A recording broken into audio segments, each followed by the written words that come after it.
Okay. Hello and welcome to Blue Sky. I gotta do that every time. I don't know why.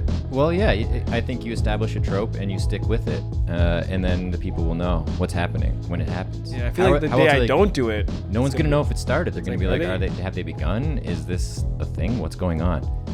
You've changed. Well, it's been a couple days since we've done it. Has it? When's the last one we did? 2 weeks ago? Like 2 weeks ago? Yeah. I don't know if I'm rusty or not. I feel rusty, but like I'm also curious, is it ever going to get to a point where it's going to be like the week of the release we record the podcast? You know? I hope not, because it's a lot of work. It is. It's a lot of work.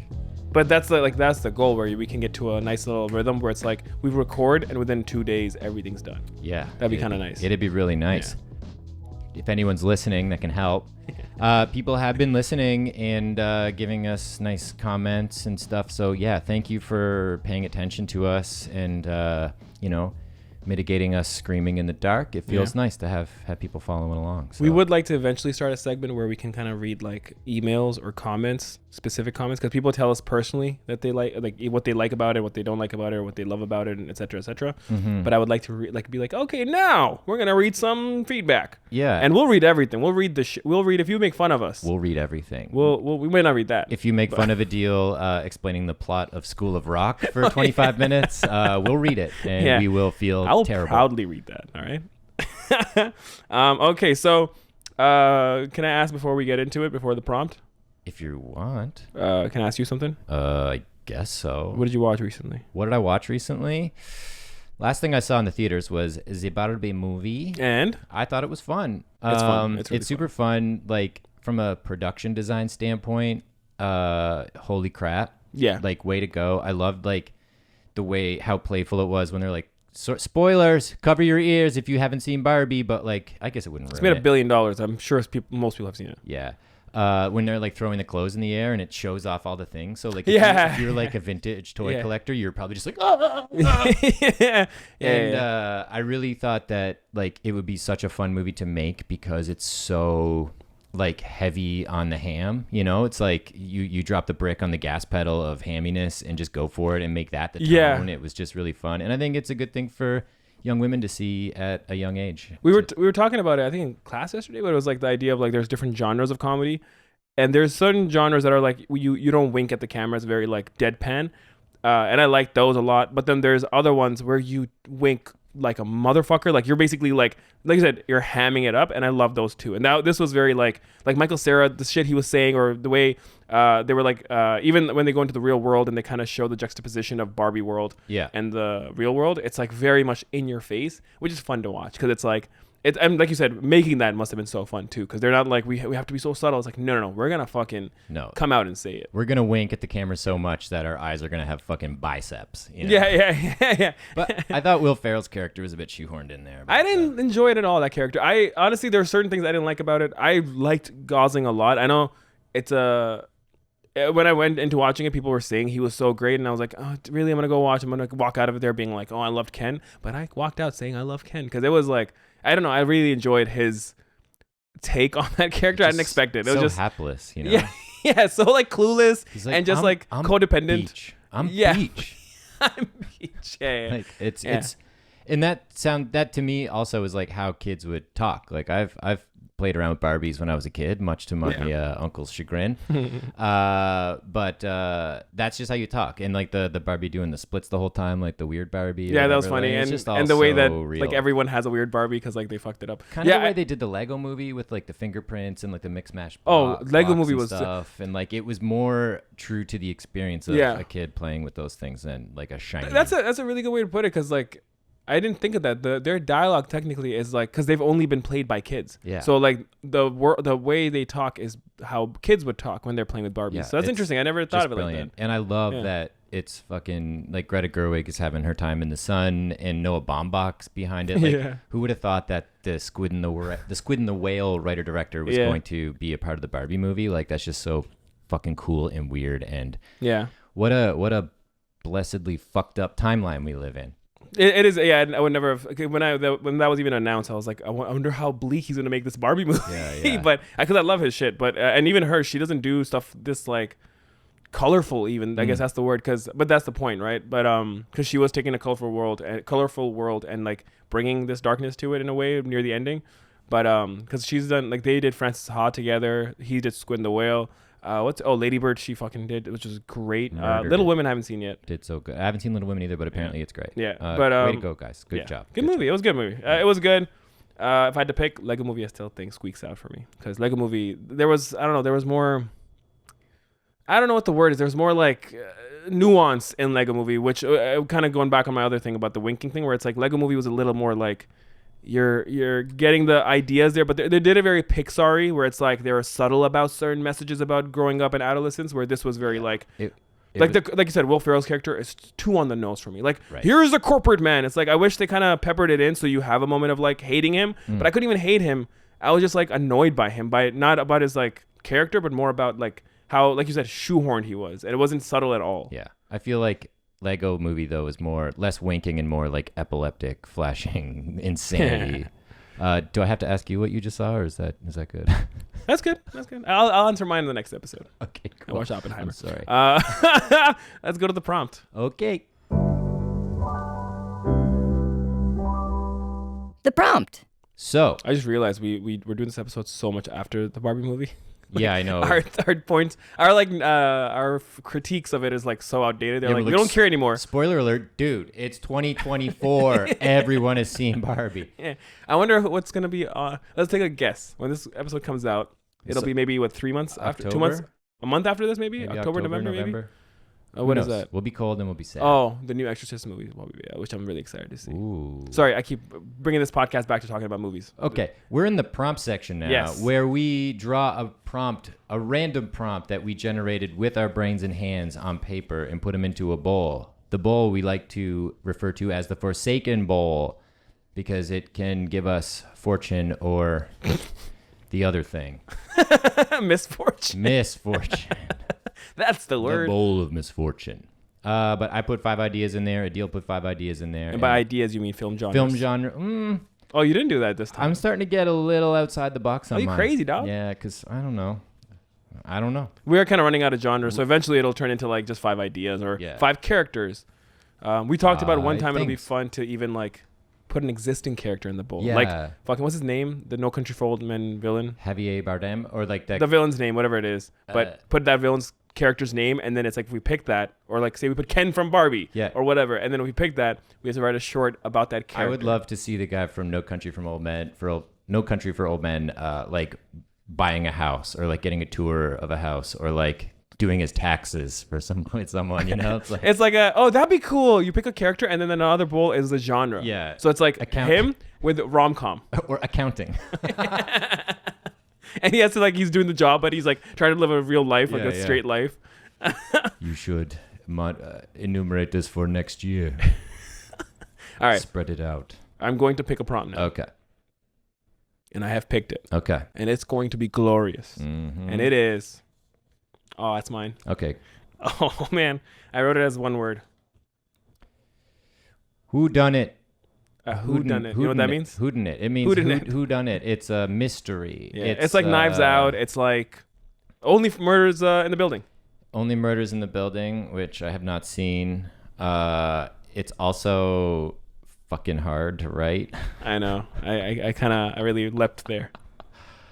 Whodunit is a complex, plot-driven variety of detective fiction, which the puzzle regarding who committed the crime is the main focus. God damn it! I'm sorry, man. You have a heart out today too. We're screwed. No. Hey, come on. Hey, we got this. Okay. We're gonna write a fucking Whodunit or I know who done it. Adeel done it. A good one also. I mean, Knives Out is like the one everyone loves these days. There's the other one where it's. I mean, Clue I never watched, but apparently that's Clue is a very good movie. The original. Yeah. And you know who's remaking Clue? Ryan Reynolds and Jason Bateman. Oh, interesting. Yeah, I'm really excited for that. Okay. Scooby-Doo wasn't also the After Party, that Apple Plus I haven't seen it, but series with the lovely Sam Richardson. I love Sam Richardson. Yeah, he's the best. What I just Scooby-Doo is very, very Whodunit. Every fucking episode is Whodunit. Whodunit? Scooby-Doo-Dunnit. Scooby-Dunnit. Scooby-Dunnit. Whodunit? Ugh. God. It's been 2 weeks. Ugh. Yeah, like the puns are rusty. Yeah, they're always rusty. Okay, shit. Did you like Knives Out? Yeah, I thought it was cool. I watched the second one and fell asleep, but the second one has a great like build up, and then the ending is like, all right. But here's the thing with Whodunit. It's like you can really stretch the imagination. Like, not again, spoiler alert if you haven't seen the last year's Glass Onion Knives Out sequel, but they just randomly shoehorn at near the ending. It was the twin sister the whole time. Like, you know what I mean? Yeah. There's like, so it's kind of Janelle like Monáe has like a twin sister, which again, they do leave little breadcrumbs a little bit for it, but not completely prestige. Yeah. Well, yeah. Well, it's not a whodunit, but like the twin thing. Yeah, you can totally, you can shoehorn like some kind of not a fantasy really, but like a very stretched out imagination. You know what I mean? It's not like oh man, that doesn't, the physics don't add up. No, fuck that. It's a whodunit. Let's have fun with making it like a very twisty, turny kind of thing. Yeah, okay. Also, The Usual Suspects. Kind of, right? Yeah. Because it's got that big reveal when you see. You might be out of focus there. I'm sorry. I have to keep my back straight. Sorry. I have pillows here. You want to put pillows in your back? You want to? Yes. We should bleep out your age right there, so that no one knows, and they're like, "What did he say? Yeah. What the fuck did he say?" Justin, can you bleep out my age, please? Thank you. I appreciate all the work you do for us. I can't bleep that too. It's just constant. And then the game is that everyone has to guess what you are. Sorry, you mentioned Usual Suspects. Usual Suspects, yeah, and you got that shot at the end where Kevin Spacey, the disgraced Kevin Spacey, is limping, and then he like starts to walk normal, and then gets into the car and drives away, and you're like, Yeah. Okay, that's what a whodunit is. Do we? I have no seeds right now. Usually I'm like by now already. I'm like, I think I have something, but I kind of have a funny thing that we should try. So let's get. You want to get to the blue sky part? Let's get to the blue sky part. All right. Blue sky. All right. This is the part you're here for. Okay. What's the blue sky part? It's the titular part. Let's go one word at a time. Okay. The blue sky part is the part where we riff and throw ideas at the wall and come up with a short film idea. They're good. And I lost the plot. Oh, okay. They're what? I was trying to get to like there's also no budget constraints. Oh, yeah. Okay. Let's start that again. Yeah. There are no good. There are apples. You just like fucking break down. No, John. Okay, let's go again. Let's do it one more time. Okay, yeah. So there's no like we're just gonna go limitless, like talk bullshit until we hit a nugget. Like we're digging right now, and if we hit something, we'll uncover it. We'll uncover it, and we won't worry about having to produce it because we never will. So one thing that I have a small game. Okay. In terms of like sketch terminology, like I think there's a game in this, a pattern we can have fun with. I know our figuring out like our one of the hard parts is like how do we stuff this into like 5 pages or 6 pages, and especially if it's a fucking whodunit. So I don't think it needs to. It depends on how we start it, but I do like this game of like, it's a twist on a twist on a twist on a twist, and it kind of becomes, maybe it could be funny too that it becomes like very twist and turny. One thing that comes to mind: have you ever seen the show Community? Yes. Have you seen the episode where he takes this class called Conspiracies? No. So Jeff Winger takes a class called Conspiracies, and he himself is faking it, like it's a way for him to get a free credit. And then he takes it, and then at the near the end of the episode, like it comes forward that like the dean set up this fake class to lure Jeff in. So it's like twist on twist on twist. And there's like a shootout where one person shoots someone, then another person shoots someone else.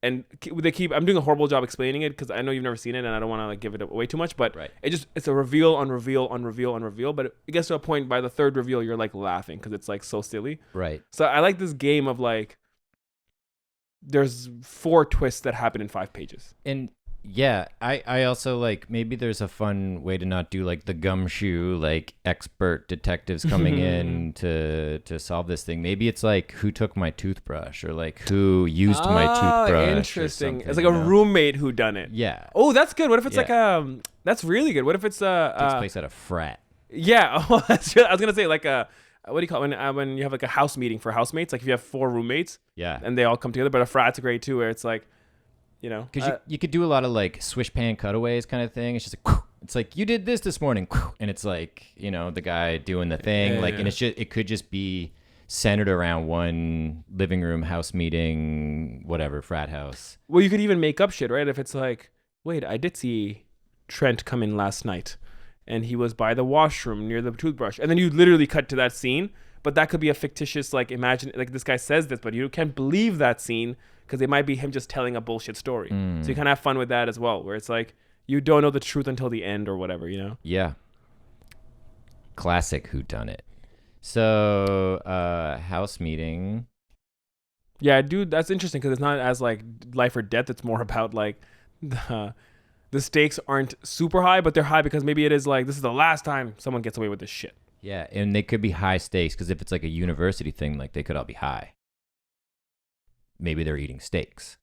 Could still be high stakes. I get it. Yeah. That's good. Yeah. That's good. Yeah, it's really good. I got my cow.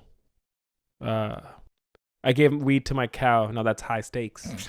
That's a rap line right there. I'll give you that one. Whoever's listening, take it and run with it. I gave weed to my cow. Call that high stakes. There's something there. Who gave the cow weed? That's the whodunit. Yeah. Who got him real high? Okay, so there's a thing. There's a place. There's a yeah. place I love to it. explore. What's okay? Let's maybe fuck around with. What is the thing? Like, what is, if it's not murder? Usually, whodunit is murder, right? Yeah. But I like that you're like, let's not do murder and like this detective thing. Let's make it like it's not murder. Or it could be an office style thing, like not the office style, but like just mockumentary. You mean? Or? No. That's what I was trying to circumvent there. You want to make a mockumentary?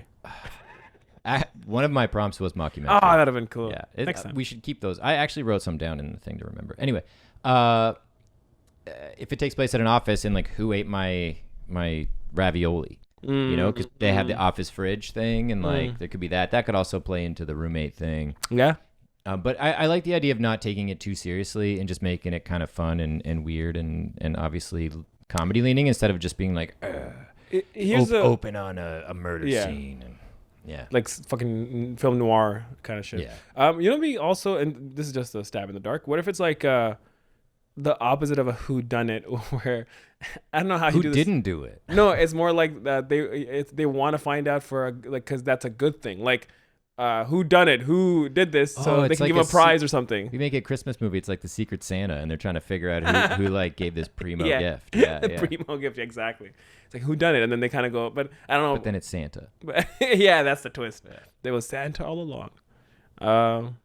That's interesting already. Like also, if you go that path where it's like if it is a whodunit, but it's in Santa's workshop and it's the elves, and they're doing a whodunit, and Santa's dead. Starts off with I know I'm going backwards, but that's interesting to me for some reason. Oh. Santa's lying in a pool of blood. That's how it starts. Yeah. And then it's like one of the elves is there with like a knife in his hand, and then we find out that, and then cut to like they're all like, and their way of doing justice is very different in the North Pole. So it's very like they have to kind of come up to an agreement together. There's no courtroom. There's no detectives. Yeah. It's like they have to decide who killed Santa and then hang that elf. Hey man, if you didn't want dark, let's put him on ice, boys. Yeah, the voices will be so funny. Hey. It's the one time the pitch shifting won't feel vaguely problematic for me. Yeah. I don't know. That was just a weird thing, but I kind of enjoyed saying that. Santa, elves. Okay. Santa dies, elves, office food, roommates, and I mean, this is very. You use this word a lot, and I've been using it a lot lately. But this is a very chuddy idea. If it's like there's a girl at a frat house and she's like sleeping over, and then the next morning they're like, "Why is she here? Who brought her here?" And it becomes like, "Who got laid last night?" Very fratty idea, but it's very on the nose, being like. Just makes me think of university and the things I witnessed, and I don't want to go down that road. Ugh, gross. Men are fucked. Hey, some men are okay. I mean, not all men. Hashtag not all men. Yeah.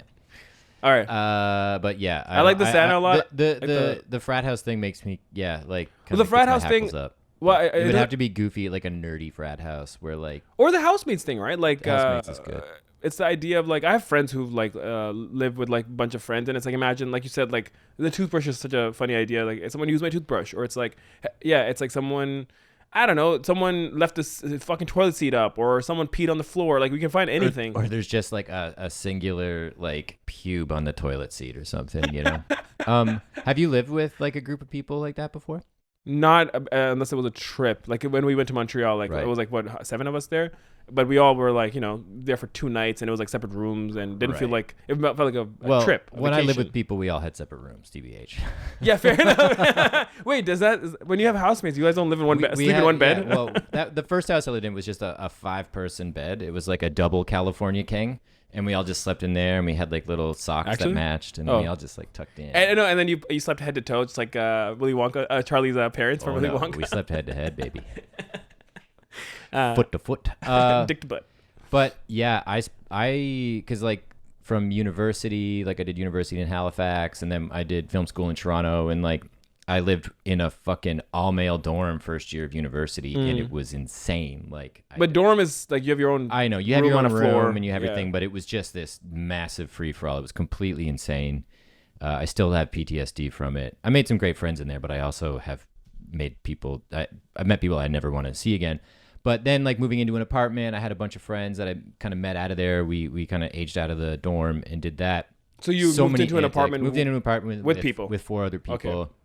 And then when I lived in Toronto, like I did film school, and I moved here with nobody. I didn't know anyone, and moved down to King Street West, got an ad on Craigslist. I was paying $420 a month all in. For your own place? For my own apartment, for my own room in an apartment. So it was a shared apartment with other people. How many people in that one? There was 4. There were 4 rooms in this apartment? How fucking big was this apartment? It was very big. And dude, like I had 2 big windows that overlook Lake Ontario, and I had 2 closets. One of them I was able to put my darkroom setup in, so I could develop photos in there. Fucking and like had a big kitchen and a second floor. But like the woman who was running the house was probably a little bit older than us, a little bit older than me, who is years old. No, say it so that he beeps it out. Oh yeah. So she was older than me, but I'm pretty sure she like found all the other roommates on Craigslist, and I'm pretty sure that she was skimming off the top of that, like paying her rent via our rent, and I was only paying $420 all in, like every month. It's insane how cheap it was. That's like 2005 though. And then when I finished school, the guys I used to play music with from Nova Scotia came up and moved to Toronto to start playing in bands, and then we all lived together. That's pretty cool. It was cool, but like when you have friends that are that old, like if you have friends for that amount of time, your threshold, your patience threshold is gone, because like you can just call people. So like there was a lot of nasty shit. Yeah. Because you don't have that, like that. The longer you're friends, the less polite you can be. Yeah. The less like kind you can be with your words, or be like, I gotta beat her on the bush. It's like, no, listen, motherfucker. The fuse is like this big. Because your family at that point too. That's why. That's exactly it. And like, at that age too, you're drinking a lot. We were playing shows a lot, and we're like touring a lot, smoking tons of weed. We smoked cigs indoors. Like we were monsters. And then the kind of people you end up like having brief relationships with, it's just psychotic. Like I had a roommate who we lived on the main floor. This is during the band period, and like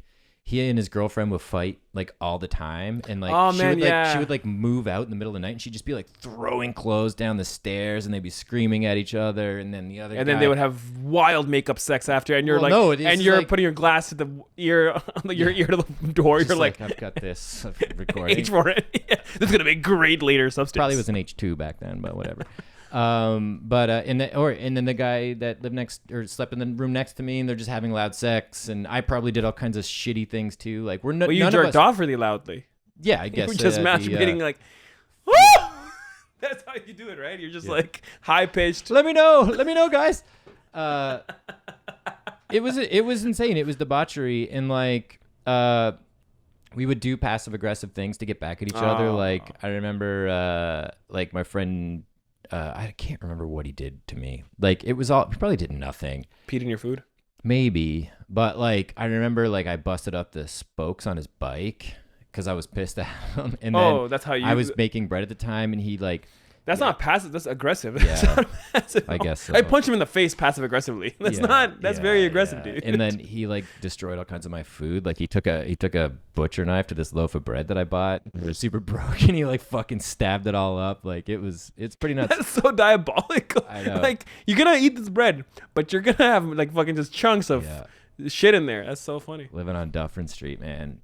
We wanted a balcony off our kitchen. Like our landlord promised us a balcony, and then like we were like, "Hey, Tom, you gonna make a balcony?" And he's like, "Yeah, I guess so." And he just like came into the kitchen and like fucking brute forced the wall down. Like he just this one little tiny man busted a hole in the wall and gave us a deck. And forever it never had railing, so it was just like, oh my gosh, very precarious, like someone's gonna die kind of thing. Yeah, man.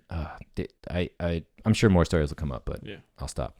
That's kind of, there's no, I mean, I was going to ask what's your worst or best story, but it sounds like I kind of get a gist of it, what you went through. And it's interesting being diabolical enough to be so passive and like do very small things, you know? Yeah. Like leave your bread out so that it molds, you know, like super passive or just, yeah. Yeah. Oh, there was one time in Halifax where we all got the Norwalk virus. That's like violent, like both ends sick. No, what's it called? Norwalk. Why do you know why it's called that? Or that sounds fucking random. Because you can Norwalk when you got it. That's not a thing. What the fuck? Don't give me like as that's a thing. Oh, you know, because you can't Norwalk. I don't know why it's called Norwalk virus. Ah, interesting. Okay, go on. Email us if you know. But maybe that could be a whodunit, like who got the food poisoning. Ooh, that's this good. guy caught it at a restaurant. And trying to trace back patient zero. And we were all like smoking weed together. They had it like a couple days before, and then we spent this weekend watching the miniseries Taken. It's like a Steven Spielberg miniseries. I think Dakota Fanning may be in it. It was like talking about Liam Neeson's Taken. No, this was like a miniseries about like aliens and like abductions and like hybrid humans and stuff. Do these aliens have a particular set of skills? Yeah, they abduct people and they give them the Norwalk virus. Oh yeah, I looked it up. Yeah, but like we watched this whole thing and like we were smoking joints with the guy who just had it, and then like I remember it was like a 10-hour miniseries. We finished it, and then my stomach was killing me, like the worst pain I've ever, like the worst gas pain I ever felt. And then like 2 hours later, I was just dead. Two of my other roommates were like, "Okay, we're getting out of here," and then they were out in the world, and we're like at a bar, and then. Like, we're like, oh my God, I got to go home. So we were all just like, and you could time it to the hour, like where the sickness was. So like we all had the same cycle. But there was a point where like one person was on the toilet, one person was in the sink, and one person was in the bathtub all at the same time. And we're just like, it was horrifying. I'm so curious what he ate or what the fuck it was. Well, one guy got it from, the restaurant was called the Spartan Restaurant in Halifax. Just ate probably should beat that out. I'm guessing. I don't think it exists anymore. And if you want to go there, go. It's a great experience. Hey. It's it'll make you lose a couple pounds if you're trying to go on a beach vacay soon. Yeah, head up Spartan. Yeah, heading to Cuba, go to Spartan Restaurant. Going to Greece, I should have said. Damn it. But I'm at once envious of you for not having to go through that, but at the same time, I think it added a lot to my life experience by. Yeah, no, 100%. So I think we're gonna go with roommates, right? Huh? Are we gonna go with a roommate? I don't know, because I was gonna say like I won't get into it, but like my version of like housemates or roommates. So I lived at home for a long time. So I moved out, and I moved out solo right away when I moved out. But for a long part of my life, like when I went to university, I was still living at home. And I think I've told you this, where like not maybe until I was 18 or 17, I had like 15 people in my house, and that's family. Like my brothers, their wives, their kids. So my nephews were living with me in a way, right? And then it's like, we're a big family to begin with. Like our nucleus family is like 7 people already, you know? So then people try to get it because I'm like what do you call it? An oopsie baby where I was born late. So they're all much older than me, my siblings. So they have kids and stuff, and their kids are born when my first nephew was born when I was like 5. You know what I mean? So I have a 5-year difference from my nephew. Oh, cool. So as I'm growing up, I have like these nephews and nieces and people. And so my experience was, it was always a lively time. It was very like at 1 a.m. someone's making eggs in the kitchen. Like my brother's hungry, or him and his wife are chilling in the TV room and watching a movie. And then like, so it's like shit's happening in the house, and it's very like, we're just hanging out. We're not social like almost. Very social. And of course, just like housemates, like you said, like, and your family too. So the fuse is a bit, so there's obviously arguments and shit like that. But it was just an interesting time to grow up like that, because yeah, it was just, I don't know if it gave me experiences. It maybe gave me trauma growing up like that. But I'm sure it was trauma laden, like most of our childhood. Yeah. So my trauma was very specific to that kind of just having housemates. So me moving out, I was like, at first I was gonna get a roommate. This buddy of mine that I worked with, like, did film stuff with. I was really excited. I'm like, I'd have a roommate, someone like cool though. You know, it's not family. It's a guy like I get along with, and we're gonna like chill and do all these, like, drink and hang out and, you know, have late night conversations and stuff. And then last minute he opted out because he's like, I think I'm still gonna stay at home. So very like as I'm moving out and looking for condos and shit, he's like, I'm out. So now my search goes from 2-bedroom plus den to like 1-bedroom plus den, and from, you know, $1,400 a month to like $2,000 a month. Like, exactly. ugh. So the budget changes. It was a bit shitty, but I'll be honest, as soon as I moved in and I was solo living, I'm like, after a month of that, I was like, thank God that happened. And it was such a good thing that happened. Not like, again, would have loved hanging out with the dude, but once you live alone too. And I've never not lived alone. So, like, since being with my family, or I was living alone the rest of my life. And I fucking love it. Like, the privacy, sure, but just like, it's like, it's really frustrating when you wake up, because I'm like a clean guy. I probably wasn't back then, but like, I would still do dishes, and like when your dishes are not the ones, like, and I have no problem, like, living with a partner is to me essentially living alone, because you're kind of a unit, and like you take care of each other, and that's what you sign up for. But with like a roommate, your partner is a roommate you can have sex with. So I think that solves a lot of the issues. You know what I mean? Because it's like, we're angry at each other. Let's talk it out. Yeah, it's more than that. You know, we also have mental sex. You know? Yeah. Oh no, 100%. 100%. Yeah. Just saying. But like I had a roommate. I feel like I'm telling. I don't think he'd listen to this, but he'd know who I'm talking about. Our first email. But like, he would leave his socks everywhere and like dishes everywhere, and just like didn't give a fuck about anything. And, God love him, but we got in fistfights over shit like that. Oh fuck! I can't imagine you physically fighting anyone. Oh, I know, it's definitely pathetic, and I definitely got hurt, bodied, but. There are certain friends that'll push you over the edge for sure. All this shit is flooding back to me. I'm like, you're oh my shaking God. right now, dude. But to kind of bolster, to kick off your story, when I was going to university, I had planned to go. I don't mind calling this guy out because he knows it's in love, and the other guy's in love too. But my friend Justin, we were supposed to get a dorm together, like a double dorm, and then I got the thing like, here's your dorm information, and it was like, your roommate's Stephen Cook, and I'm like, what? Who the fuck? And I called Justin, and I'm like, dude, they put me in the room with someone else. He's like, yeah, I got a single room. And I'm like, what? That's not. I mean, I guess if he wants to do that, but not to tell you until you find out that way is weird. Yeah, super weird. But ultimately, Stephen Cook was one of the coolest, funniest dudes I've ever met, and I miss you deeply. I also miss you, Justin. I picture you just walking with Stephen outside of Justin's like dorm, like laughing loudly on purpose, like, "Oh, Stephen, you kill me!" Like just to make Justin mad or jealous. So many fun things happen in this tandem room around the campus. You're like flaunting him around. Oh, Stephen, stop it! And Stephen hasn't said a word to you. Yeah. So fuck, man, roommates. Okay, and then have you worked in an office before? Oh yeah. I worked. Yeah, bring your own lunch kind of thing. Yeah, 9 to 5, bring your lunch or go out for lunch, whatever. But yeah, 9 to 5 kind of whole thing where you have like your 15-minute break at a certain time. Then you have your was it an hour lunch? Maybe an hour lunch. I can't remember. An hour lunch, and then you have your 15-minute break. So you have 2 15-minute breaks with the lunch in the middle. Yeah, God. I had to do those too. I didn't do too many, thankfully. I did a call center for a while, and it was weird. I worked at a couple bank call centers for a while. Like that was like my most of my career after, or even during university a little bit, and then after university, that was like my full time. That was the paycheck basically. Yeah. Honest day's work for sure. That's like dude, working on a farm, man. It's this. I wouldn't call it an honest day. Oh, I get what you mean. Sorry, because I was gonna say like I was very much the gym in my office where. Jim Halpert from right. Very much in the sense of like I thought people used you to work out. Yeah, I was the gym in my office. People would just pick me up, throw me down, and do like how squats. many deals can you do? What a weird like role to play in the office. Like, oh fuck, here comes John. All right, I was like, I just get ready. I'm like, all right, man, what do you want to do today? What are you working on today? He's like, shoulders. Fuck, okay. But I want to do some skull crushers. Yeah. Wait, are you talking about your skull? Oh fuck! Oh shit!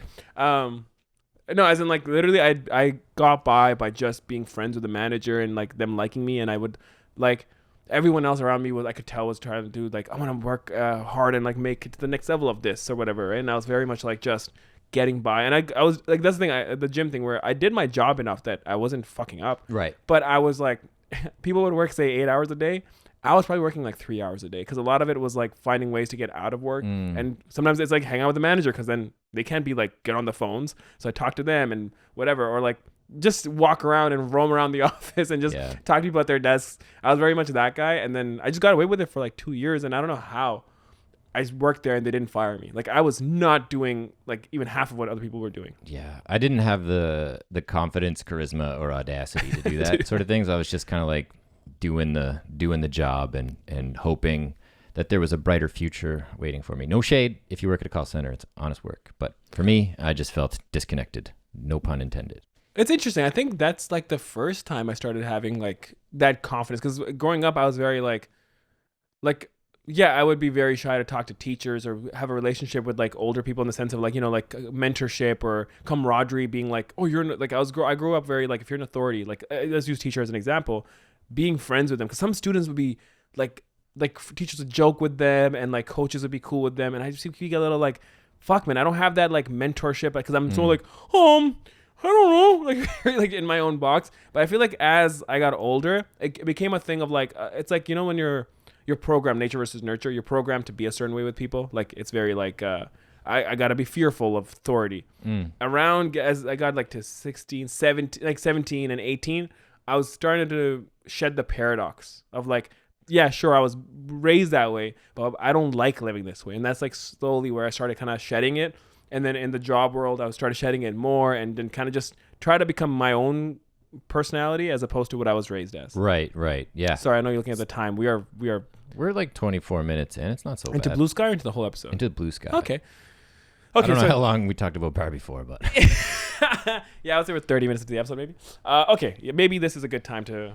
So, did anything ever happen in the office that may spur a whodunit? I've never had an office experience for that, but I could spin a tale with roommates. No, easily. not office. Real quick though, then I'm okay with it. We're totally shutting off the Santa. Little elves because the movie title's right there for you. Let's save Santa for Christmas time. Okay. I'm not ready to handle that yet. I know they shoot Hallmark movies in the summer. However, I'm not ready to deal with the fact that the sun is cresting the mountains and the cold air is on the horizon. You would want. I feel you want something warm right now. Okay. It's a hot day. What if it's that someone broke the AC or some shit? Yeah. I do like your food poisoning one a lot too, though, because that'd be interesting to trace back patient zero. Yeah. That's true. That's good. But there's a lot of puking. We had puking in the last episode. I guess it's fine. I don't mind the puking. It's just we have to be. Yeah, I've already recorded the puking. We could definitely work around it too, right? We could not make it during the puking. It's like everyone's kind of just fucked up. One guy comes out of the washroom and it's like, okay, which one are you motherfuckers? Yeah, or like started this. Or like a rash or something, you know, like yeah. You know, nasty, some guy has it on his arm, and then someone's like, I don't know where it came from, and then he like turns, and there's like half of his face is the rash, and it's like, oh shit, Toby, you're full of rashes. You're covered in rash, Toby. Yeah, patient zero, that could be fun. Or like some sort of who stabbed my bread with a butcher knife. Well, it's because you broke the spoke on my bike. I don't know. You know, not because you know what you could do. And again, it's whodunit, but it's like we're trying to obviously not simplify it, but make it work for this short world. What if it's like one of those stories where it's like you keep tracing back? So, for example, I'm just throwing another idea out there. Starts with like someone comes out of the kitchen into the TV room. Everyone's like, all the other dudes or housemates are watching a TV show or whatever, and he's like, who the fuck stabbed my bread? And it's like starts the whole conversation, and then we kind of trace. So then say one character's like, okay, I did it because you did the spokes of my bike or whatever, right? And this and this and this, and he's like, no, I didn't do it, Steve did it. And it's like he stabbed the bread because Steve fucked with his spokes, because Steve's window got shattered, because Jared's they're all white dudes apparently, all white names, because Jared broke his window, and then it all circles back, and the guy who got his bread butchered or whatever, bread stabbed, was the one who's basically fucked with this guy in the beginning. So he started this chain reaction that fucked the house up. Right. And like there could be like a pair of socks on the kitchen floor, and they're like, well, obviously it was Jim, and I just said his name. Obviously it was Jim, but it's not Jim because Jim's socks are always out. You know what I mean? Like you feel like evidence is there, but like it's stuff that that is just like always a thing. Because this I think totally is still Whodunit, but it does become more of a game for us to be like, we create like 5 links that kind of lead back to the guy. I think, we can change the ending while we write the actual script, but I find it interesting if the guy who started the whole thing with, who fucked my bread up? Who fucked my bread? And it could be like, this is maybe stupid, but it could kind of solve the problem of actually coming up with something clever. Well, it could be clever. Anyway, it's like it opens with the shredded bread with a butcher knife next to it and the socks on the floor and the spilled water and like whatever. Like it was this crazy party or whatever. And then it just culminates into them. Like everyone is somewhat responsible in some way, or like they can deduce that everyone has done something to contribute to this atrocity. But then at the end, it's like they're in the living room arguing, and it just escalates to just like talking over each other and screaming, and the camera kind of like leaves the living room and goes into the kitchen, and it's just a bird like pecking at it, and it was the bird the whole time, you know, or a raccoon, because Toronto raccoons break into apartments all the time. Dude, I'm like mortified of raccoons. Do you get like what do they do to you? Because for me, like, and what do they make you feel? Because I'm people are so cool with them, and there's certain movies and cartoons that make them cute, and I'll agree. But man, when I see raccoons, I don't know why, it fucking gives me chills. Well, really, that's interesting. I wonder if there's some like just deep-seated thing in there. Well, I did get fucked by a raccoon as a kid, but that can't be it. That can't be it. Everyone. The most obvious thing right in front of me the whole time. I don't know what it is, man. It's weird. Yeah. It bit my nose off. Yeah, but I don't know. Every time I see one, I'm like, oh, look at the chunky baby. I wish I was like that with. But if it was like up here, and like I'm just like sitting at home working some nights, and you just hear like in the fucking back alley, and you're like, God damn it, dude, those things are vicious. There's this guy, I don't know if it's TikTok or something, but he's a social media guy, and he literally, his page is him he has this like little gazebo that he goes to, and raccoons come to him, and he feeds them at night, and he knows them like he knows who they are. Well, see, they're not going to attack him because they're smart fuckers. Like they're smart. Well, but it's like, just him being cool. So chill with it. I'm like, dude, that's so like, to me, that's like one of my nightmares is being surrounded by raccoons. Right. Ugh. Sorry. That's fun though. That's a fun. They're like big rats to me, but maybe they're not. Maybe I'm gonna put raccoon bird. Could be something like that. Oh, I was gonna say, what's something recently that I saw where raccoons were like, changed a bit for me, and I'm like, they're kind of cute. Is Rocket Raccoon in Guardians 3? Oh, he made me cry. Yeah, so I was like, when I was watching that, I'm like, maybe raccoons are fine. Yeah, they should have put like an animal cruelty warning at the beginning of that movie, because it was sad. Yeah. That team of like misfit robot rabbits, so adorable, but like I want that shirt. It's a shirt with all their names on it, like how they do like Tribe Called Quest, but like it's like Teef and all their names. So adorable. Oh man, and dude, like that, his storyline. Like I was excited because I'm like, I was wanting to know more about it, and then I was like, I wonder if it's gonna be good. But man, it made me tear up. Yeah. Oh yeah, great work, guys. And just like the love of and they kind of used it. Yeah, you have this whole animal cruelty. It's like a really good statement in general about it. But then when you cut into it, then you also have the second layer of just family, where like how much they love Rocket, and how much he's felt a loner his whole life. And then when he comes back to life, and they're all just like shook by that he's alive still. It was just goosebumps. Yeah, same. Okay, sorry. So we're gonna go with the roommate thing. I like the roommate thing. I also like this series of events. Do you want to dive a little bit into it before we go into the writing part? Oh, 100%. I think we need some beats. I'd say we give ourselves another like 10, 15 to get some beats. Yeah. Who spit in the bread? You spit in the bread. Show me how you get down. I love that. Yeah. I don't want to go because I have to explain the whole game. Let's not go into that. Okay, I do really like. There's something about bread that's good, but also off-putting. So I wouldn't mind if it's something else that would stab, like a pie, just because. Because the pie could like you could come into the scene and there could be like what looks like blood splatter on the wall, but it's just like a cherry pie, you know? Yeah. I just it's something more cinematic about it, because bread can not look very cinematic. Yeah, bread's boring. Yeah, it's delicious. I fucking love bread. Oh, buddy. Yeah. Don't get me started. I ate bread today, bro. Toast or no toast though? No toast. Get the fuck out. I had to do shit before this, so I had to just cram it in my face. So yeah. You know, it's a weird combination. I mean, are you a stew guy, like beef stew or goat curry kind of thing? Not. I mean, I'm not, but I don't like. I feel like I gotta get you some like good Pakistani food or something. Yeah, just no beef or lamb or goat. Goat, yeah. So chicken, really, just that's basically it? Chicken or tofu. All right, damn it. But because our culture is all about meat, man. It's such a meat. I know. Like meat's great. Like literally growing up, it'd be like we'd make veggies like lentils, but then put meat in it. So it's like even the veggie dishes were like with beef and goat and chicken and lamb. Steak carrots and like legit. goat potatoes. Yeah. I was gonna say about that. Oh, I was gonna say it's a weird combination that people like. We have like a beef stew, like a hot beef stew with like shredded meat. Cold bread with that is really good. Ooh, it's fucking bomb. Ooh, but toast, I gotta toast it. It might be cool to do something like a stew. Like, don't just make like the fucking like 5 white boys named Jared living together, and like having it could apple be, pie, and having apple pie. It could be something more interesting like a stew, but like I do like the pie though because of the blood thing. That was a really good point. Yeah. You could have fun with that on the walls, like smeared. The first shot is like it's panning over and it's like just red. Maybe even handprints, which makes no sense, but it's like a red handprint, and it's like you come down, it's like jelly filled, whatever. Yeah, and then like the bathroom sink is full of stuff because they had to wash their hands. And, wait, bathroom or kitchen sink? Well, whatever. Like they're I don't know. The reason I'm asking is, are we showing a bunch of different rooms, or do we just start with this? Like you see the handprint on a kitchen wall and red stuff, and then you go over and you see, like you said, water spilled, water dripping from the counter. And you kind of move past, and you see this like apple pie, and there's like a piece missing from it, like a big fucking piece missing, or just like stabs, like you said. Yeah. And then the knife's next to it, bloodied. Yeah. Like with jelly, you know what I mean? And then right then, like just usually see like the shoulders, or like just someone walk up to it and kind of, who the fuck? Sorry, that was really loud.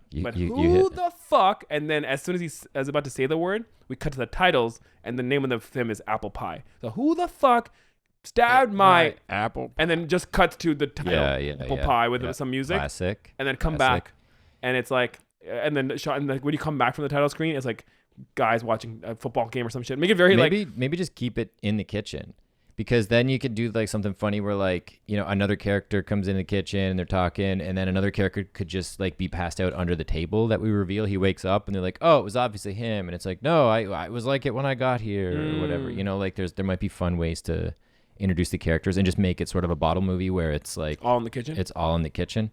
So does he call them into the kitchen? Like, because he has a little. You could hard cut to more people being in there and then like expand on the amount of people that are in there. Well, it's very community, I feel, but you know what you could do? Yeah, exactly that, where it's like the title screen. Then when it cuts back, I don't know what do you do, because you don't want to be too on the nose, but it's like, imagine a ironic version of like, you cut back and someone's like putting a yellow tape around the pie. And it's like, it's almost like a crime scene. Like imagine like you cut back from Law and Order credits. Yeah. And now it's like sirens in the background. And so I don't want that because it's very like, makes no sense. But it comes back and it's a busy kitchen because all the boys are sitting. One guy's sitting and having a smoke at the table. Yeah. It's like all of a sudden a very intense moment. It's 2005. Yeah. That could be fun. And then you have kitchen day for the discourse and the whodunit and like unpacking part, and then if you ever like whip pan or like cut back to the night before, it's nighttime, so you have the two delineations of night and day to know like where we are in the story. Yeah. And there's like beer cups everywhere, red cups everywhere, and like ping pong balls and all this shit. It's like the party went off last night. Yeah. And he's like just mad because he's like, I got this pie so that the day after the party I could sit down and just enjoy it. But like, imagine it was also, maybe it could be sweet, like he, because I feel like there should be a bunch of dudes, because then we could just like be brutal and humiliate them. But he wanted to enjoy it with everyone. Like the pie was for everyone, but it just wasn't enjoyed how he wanted it to. Wanted it to be enjoyed. Does that that's something that I would do. I find that it's really that would be something maybe you reveal later. My only worry is because if you reveal that right away, then it becomes about him being like a good guy that wants to share it. So it's like, is he really mad? And then it could even have been him, right? He doesn't remember, or like, because he blacked out, you know. And then he's like later on washing his hands. I don't know why I want people to wash their hands in this. You could have fun with like almost someone like every time. Like you remember the improv show we just watched with Schwartz, where they did the fire in the engine room. So it's like they never really get to who did it. You know what I'm talking about? Or like how they did it. So it's like whenever we go to the flashback, someone does pick up a knife and you're like, oh, it was Jared. But then he puts it down because someone calls him for beer pong. And it's like we keep teasing throughout the whole film that this guy did it. This guy did it. I don't know about it. Might get murky with having a party there the night before, because then it could be literally anyone. Like maybe they're back from a party, you know what I mean? Or they just drank the 4 or 5 of them that night at the house. I do like they come back from a party, because then you can even do like timestamps. It's like, well, Donnie left the party earlier than everyone else. So maybe he got here first. He got here first. And so it's like they all came back drunk as fuck from a party the night before, and he saved this apple pie for their Sunday brunch they do every week or something. I personally don't mind that I find it funnier that it's like his apple pie that he was going to have by himself. Right. And he saved this. He made it the day before, kept it in the oven, and he was very stoked. I love how he was so like, he's that guy where he thought out his next day meal. And they're all keep bringing up like, so you're going to just sit and have a whole apple pie yourself? Like, that's like another thing where they can't get over that was your plan. How are you going to eat it? Like are you just going to dig in? Or are you going to slice it up? And I'm just going to eat it with a spoon. But it'd be funny to start the movie with like the blood on the wall and all that shit and the sink running. And like the guy's just like, no. And then he runs to the oven and opens it up and the pie's just mangled in the oven. And he's like, no. Yeah, that's good. Okay.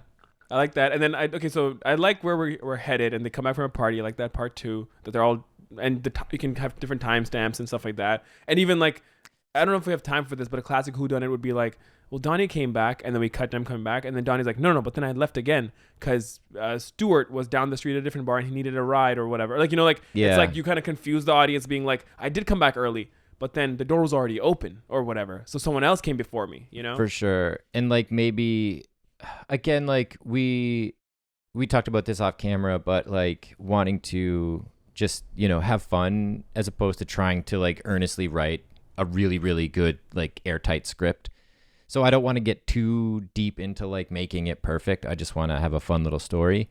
But maybe there is a way, like I feel the way that we write this should be like it ostensibly could have been anyone, like all these stories lead to it, but then there's that one little nugget that turns it. But that when that nugget turns, it unseats the story that comes next, and then that turns and it unseats the story. Yeah, it's next. Like a flashlight where you're going into a corridor or like wherever, a tunnel, and like we just like one person walks a bit forward so you see a bit more of the story. And then he goes, but then the door was already open, and then it's like case closed, or is it case closed? Exactly, or is exactly. It? And then the door was open, and there was a lit cigarette, and they all look because there's only one smoker in the house, for example. And they're like, that must have been you, for example, right? Like it's like these little nuggets where it's like they lead. You think you did it, but then you say something about your story where it's like, oh no, Adeel was here yesterday, so then we cut to him. So yeah, I like that. And like, just trying to figure out who did it. Fuck, that was literally such a silly thing to say. Do we know yet? Do we want to decide that before we go into it, or should we leave it as a mystery? I do like options before we go in, though. Yeah. So we have the animal. I do like the bird or raccoon thing. That is funny. I don't like raccoon because that's disgusting. Because if he touched the pie, then we're not doing a horror, so we'll stay away from raccoon. But scary. Like a bird is cuter, or like maybe it's just. Raccoon's kind of perfect though, because like they're monsters. Like they would do that and fuck it up. It would kill the. I don't think. Sorry, go on. Because like I was like, oh, it would kill the joke. We don't have to do the joke, but like the no, open the oven and it's in there. It would kill that because the raccoon wouldn't put it back in a closed oven. But maybe one of the guys put it back in there to protect it from the raccoon. Or he's just like, I saw shit everywhere, so I just put it back in the oven. Or I don't know. No, that is good. No, I get what you mean. Because then it's like, oh, Frankie did it. And he's like, no, I just wanted to put it away. I put it in the oven to fucking. Well, you know what you do is, I got you a cool thing where it's like, I do like with that how sometimes in a whodunit like a character is introduced like halfway in, so that they're all arguing, they're all figuring it out. That's the guy that wakes up on the floor under the table. And he has oven mitts on, and they're like, he obviously was the last one and his story is, guys, I came in and there was a raccoon and I'm all this, or like it was already. He doesn't say raccoon. And he's just covered in cherry pie. He has the most shit in him. I was thinking not even in the kitchen because he's like right there, everyone would see him, but maybe he comes into the room like from the washroom and he was like he slept in the bathtub the whole night. Yeah. So the door opens and they all look. The door creaks open and they look and it's like fucking Jerry just walking in like they're nervous for a second who it is, and then he walks in and he has like oven mitts on, and it's like. Well, he like, fucking obviously, guys. yeah. He obviously he's like it reminds me of Danny McBride for This Is the End, where he's like wakes up the next day late. Yeah. But yeah, he's like comes out and he's smoking weed already too with his oven mitts on. He's just like, guys, last night was fucking crazy, and they're like, why are you wearing oven mitts? Oh, I have a reason, and then it cuts to the flashback of him putting it into the oven or whatever. Yeah. But then maybe they don't believe him because the thing is, if you're watching this film, you don't want it to be like, oh, that was the ending. So it's like we have to find enough doubt that he's lying, maybe, you know? Yeah. I do like introducing him late, though. Yeah, no, that's a good thing. Or that's the thing, right? Maybe he's the one character who really blacked out. So he's like, I don't know why I'm wearing these. And we never say it, and they're all like accusing him. And he's like, guys, I didn't do it, and this whole thing. And you never really get to that. But then, like you said, maybe they chase him out of the house, or they leave the room, or they say, well, fuck you, Donnie, or whatever, and they leave. And then we cut to the night before. And it's like, what really happened? Yeah. And it wasn't him. So they think it's him because he has the gloves on, and it's like, obviously it's him. Or the critter comes back in the daylight to finish the job. Did they see him, though? No, they don't see him. You just want the camera to leave in that moment. We escalated to them, like, just completely having this huge fallout, and then the raccoon just comes in and, like... Yeah, I don't mind that. Or I also don't mind if we've created a series of events the night before, like if we keep showing the night before. Yeah. That if we do cut back to the night before... Yeah, because there could be a pretty funny scene with someone like. And again, Donnie or whoever this guy is blacked out, so he goes, "Get the fuck out of here!" And the raccoon runs away. He's like drunk, and he just like puts a mitts on, puts it in the oven, and then goes into the bathtub and tucks himself into the shower curtain and falls asleep. Like very normally, yeah. Very much like it's a regular thing. There's a lot of, as you would say, fodder here. There's a lot of fodder in there. I'm still a little bit. Like, yeah, the part of me that wants to make it really good. I mean, I'm not like, it's not like we have to make it like not like. I know, but I'm just like, I wish we had a couple more like twists or like specific twists to go into this before we go into the actual writing part. How much into Blue Sky right now? We're in 43 minutes and 55 seconds, probably a little less than that because we've been, at the beginning, just a little shit at the beginning. Yeah, but we'll do a couple minutes. I mean, I'm down to figure out like. What is like? Here's the thing. I think we have a good skeleton right now. We have a good skeleton. It's a pretty like fun skeleton, and it's a whodunit that I didn't expect, which is pretty fun. Yeah. It's about an apple pie all of a sudden. Yeah. The thing we didn't do, which I was thinking would add the twist, it's like, which is fine, but it was like, it starts with this, but then it's like something else, someone taking revenge, and remember that the circle thing, the chain reaction, where it's like it leads back to whatever. Mm-hmm. There's something there where we can add a lot of fucking layers of twists where it's like, well, you fucked this up. Well, you. Yeah. So if we don't do that, which is fine. Yeah, we can. What else can can find we that do? In the moment, I guess, when we're writing. I guess that's just the structure of a whodunit. It's like leading the horse to water and you never let it drink, and then you have to lead it to the next river, and then the next river, and the next river.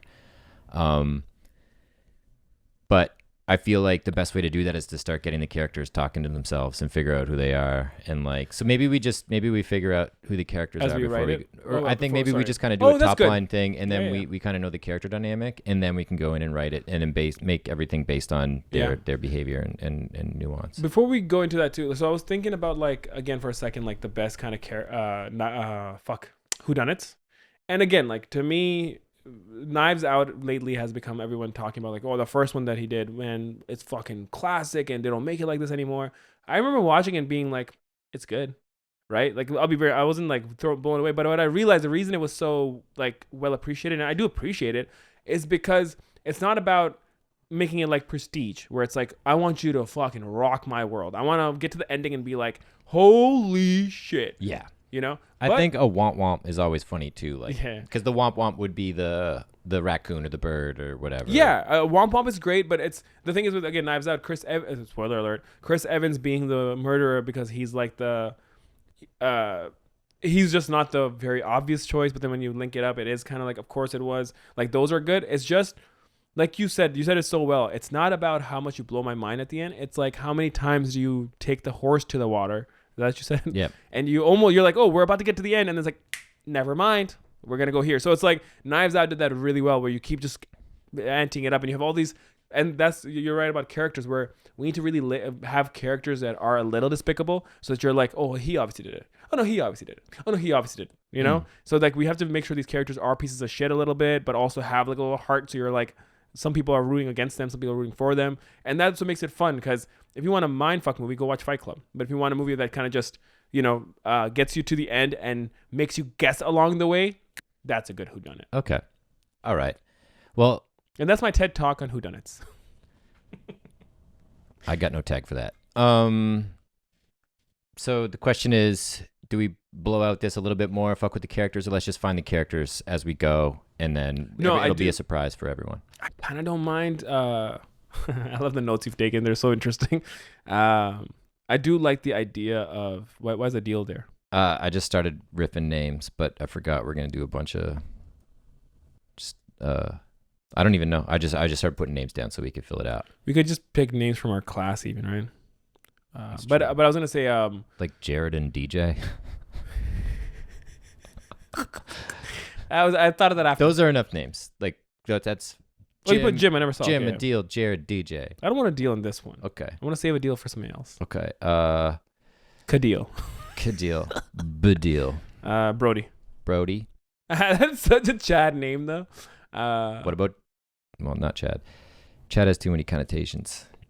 Devon. Jim, Brody, Jared, DJ. I think 4. 4 is good. And then and then we have the 5th. Whose pie it is? Because I think it should be. Oh, you were saying 4, including the guy whose pie it was. Yeah, but okay. maybe 5. 5 is a good dynamic. I've generally lived. So give me one more name. Pile. It's like Kyle, but he likes pie. All right. No. Amit. Yeah. Amit. We need a brown too. So we got Jim, Brody, Jared, and who DJ, was for now? Who's the guy in the? It's gonna be Brody's pie. Okay, it's Brody's pie. Yeah, I like that a lot. And who is it that's in the washroom? Well, one of those guys should be in the washroom. So you're saying including him. Okay. Yeah. So there's 4 that's in the kitchen the whole time talking, 4 in the and kitchen, then the 5th guy comes in. And then DJ comes in or whatever. And then Brody, it's his pie. I like that. It's his pie. Maybe his. So let's think about he wanted to. This is what and you again fuck me up and tell me if I'm wrong, but he wanted to save it as a post hangover snack. And he's very like, that's my hangover snack. I have it every time. Just so convicted in it and like can't understand why no one understands why. I've never had a hangover since 99. Yeah. You don't understand. Why do you think that is? This is the secret.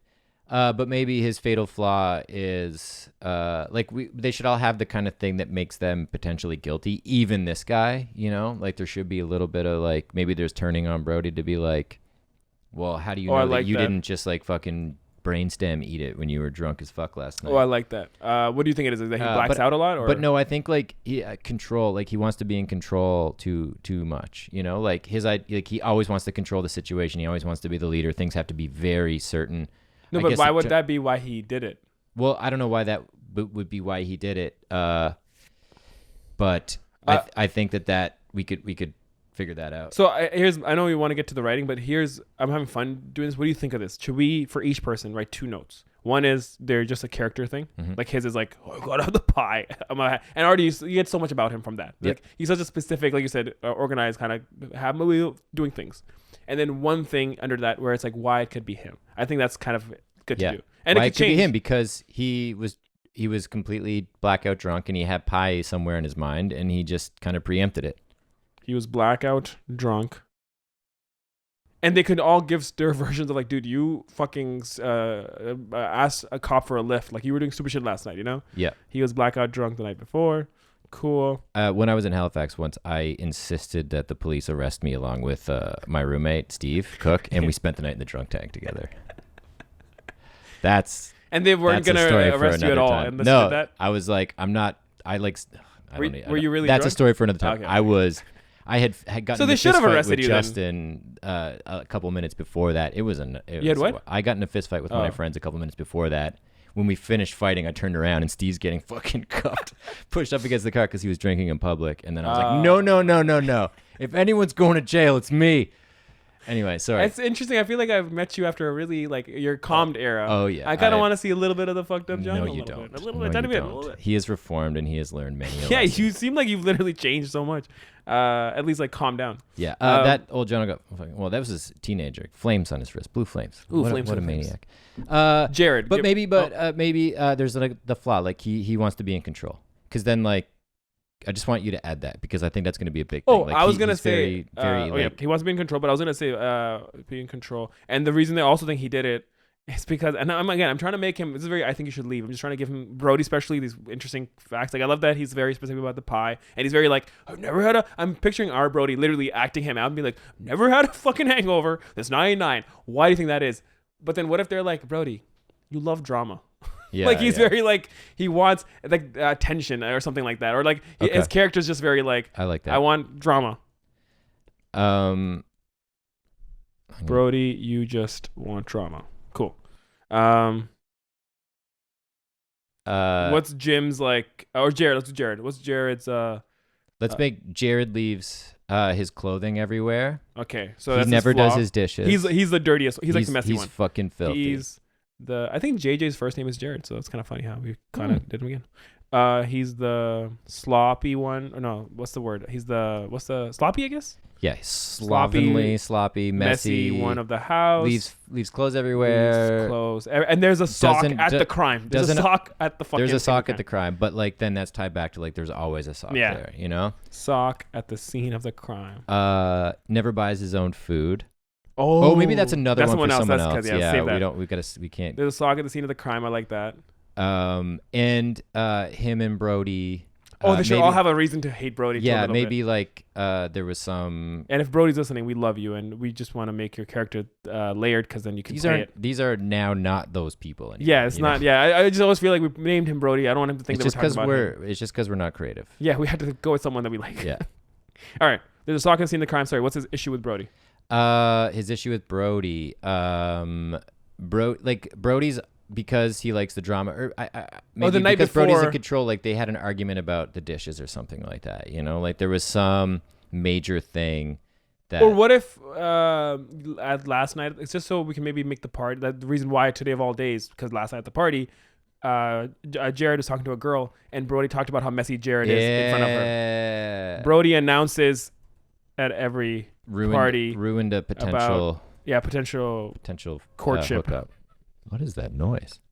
It's like a lawnmower downstairs. Someone's drilling. About how exactly what Jared was not doing after the party because it was revealed he was messy. About how Jared is messy and ruined a chance with a potential lady friend. That sounds weird, but you know my point.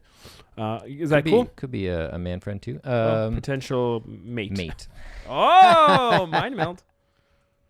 That is good. What did we just say about? Oh, that someone doesn't buy their own food and they keep doesn't buy mooching. Their own food. Mooch. Jim's. Yep. Sorry, Jim is a mooch. He doesn't ever buy his own groceries and just eats off the other housemates. One of them has to have a pet, and Amit has a cat, and he's just very like precious about. Something about that kind of rings to me because I heard a story recently about a housemate. Okay. But sorry, before that, Jim is a mooch. He doesn't ever buy his own groceries and just eats off other housemates. And he's mad at Brody. Maybe there's like locks on some of the cupboards or something like that. He's mad at Brody for locking the food up. That's good. Because Brody put locks on the cupboards, literally like yesterday. Yeah. The day of the party. But then it might be weird that he didn't lock up the pie. The stove, though. You don't probably lock a fucking stove up. It's true. Not with that attitude. No, again. That's really funny. Does that make sense? Yeah. And Brody's like very like the one thing I didn't lock up. I literally picture his voice. I love when he does that character where he gets very like, well, you know what? And he doesn't. I see him Brody being neurotic like that character. Mm-hmm. Okay, yeah. The one place he didn't lock up was the one place Brody didn't lock up was the stove. And DJ, I think. DJ's the one in the washroom, or is Amit the one in the washroom? No, I think Amit maybe be the one in the washroom. Okay. But DJ plays music really loud because his name's DJ. I think that's funny. He's just always playing music really loud. And he's like, my fucking name is DJ. Talk about us not being creative. That's funny. No, that's fucking great. It's just funny how like we went around the nose with just it. Blunt as fuck. Fucking and love he it, could be like, my name is, it's in my name. I have to play I music like it loud. if one of them, I don't know who this, like the slow one is or like the not as quick, but one of them's like, he just got it as DJ says it. DJ plays music really loud and keeps trying to push his social media at parties. And his name is DJ. Yes. DJ name is DJ. This is good. We have layered characters now. And then is he mad at Brody for not the music changing the playlist at the party or something, or like giving giving the iPod to someone else? Can I give you a more petty, weird one though? Yeah, sure. I like that a lot. Like petty. But because I like his character being the one at parties, like I'm a DJ, and then he's like, Brody hasn't followed me. He's following him back yet. Yeah. He's mad because Brody hasn't followed him back yet. And then I thought about how he could sell the oven mitts in the bathroom. Maybe like Amit has a cat because you wanted to incorporate a cat. But the cat's has a cat he loves. But that cat's an asshole. The so the only way he can like show the cat affection is to wear like heavy duty oven mitts, or else he'll get torn to shreds. So is that Amit's being like, because Amit did, we're going to potentially say that Amit did, but maybe he didn't, you're saying, because that's the thing. He's like, I did it for my cat. No, Mr. Whiskers. I'm just trying to pet Mr. Whiskers. And he Mr. wears Whiskers, mitts to pet. And Mr. Whiskers should be a female cat, but still called Mr. Whiskers. It's like you can't even name your cat the right gender. And it's like, why do I have to fucking do that? Why do I have to be locked into these fucking tropes, man? I'm just trying to spread love. The cat is an asshole. He wears mitts he wakes up and comes in from the washroom where he slept. He has mitts on. And why would he have a reason to betray Sir Brody? Well, before that, though, real quick, I thought the ending was going to be we go back and Amit did put it in the oven. Are we saying he didn't? Because now we're putting a lot of evidence that he didn't. He just had the mitts on for the cat. And he was black. Someone put it back in the oven. And I'm okay with that because then that's kind of fun. We just kind of led to an ending where it's not that, which is interesting. Yeah. Let's put a pin in that and see what happens. And then what'd you say? Why does he hates Brody? Because is it cat related or is that too much too much binary? Cat. It could be like he tries to confine the cat to a room because Brody's allergic to cats. Or something, That's good. I do like that. So it is cat related. The reason he hates him. He slept in the bathroom, like he just fell asleep in the bathroom. But I don't know why. Because Mr. Whiskers won't let him in the room because he's mad because he's confined. Yeah. He's mad at Brody because Brody set up house rules that week earlier about keeping Mr. Whiskers in a confined room because Brody doesn't want shedding. Want dander. Cat dandering. Wants a dander-free zone.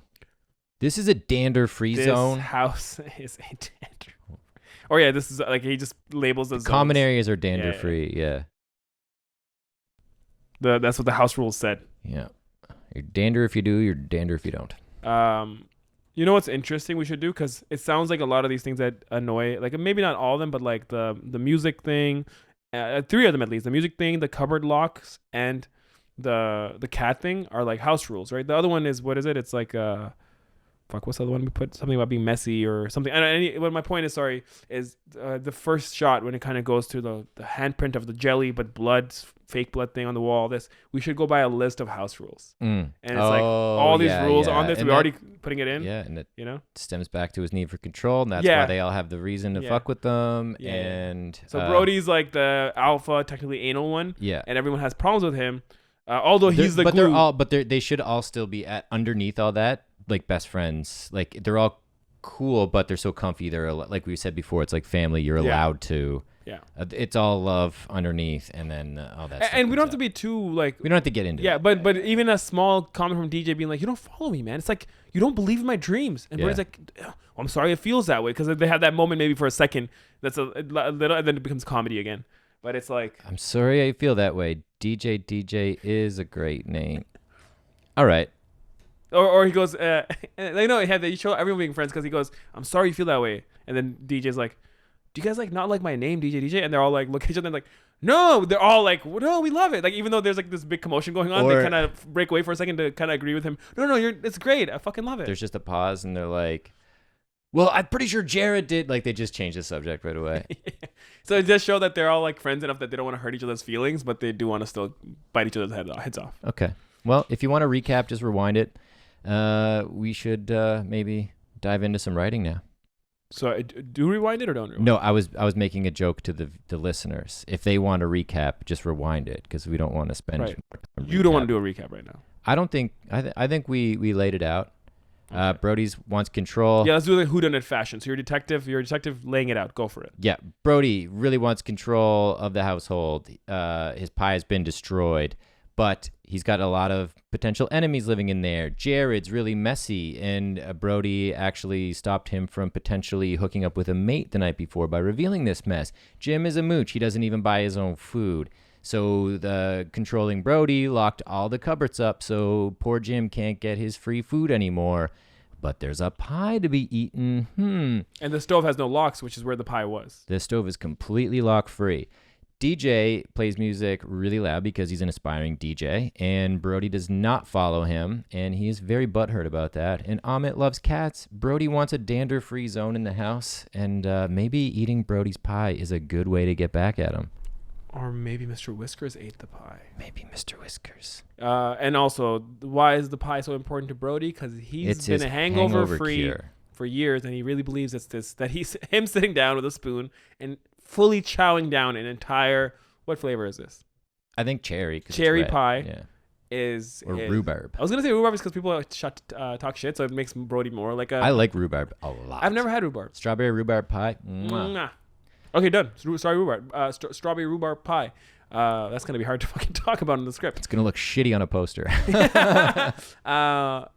Who ate my maybe it's called my pie. Yeah. I don't know. We'll see. Who ate my pie? Yeah, that's it's called pie. It's gonna be called pie. Okay. Darren Aronofsky made Pie, and now we're making Pie. Yeah. Such similar films. Exactly. Yeah. Okay. I like that, and yeah, I like Brody's character. I like all the characters. Yeah. Okay. We did it. All right. So let's go right. Hell yeah. And now, pie. Interior kitchen morning. A bloody handprint on the wall. The camera tracks past it to reveal a list of house rules stuck to a fridge with a magnet shaped like a cat. 1. No eating my food. 2. No pets in the common areas. 3. No loud music past 11. 4.